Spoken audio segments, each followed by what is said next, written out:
Hello friends, இன்னைக்கு Kerala mutton rice வச்சு dinner செஞ்சுருந்தேன். டின்னருக்கு கொழுக்கட்டை. இந்த மட்டன் ரைஸில் விஷயம் நம்ம ரைஸ் மட்டும் வைப்போம்.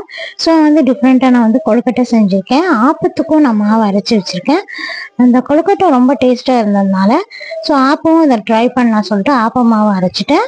இதை சுட்டு பார்க்கலாம் எப்படி வருதுன்ட்டு.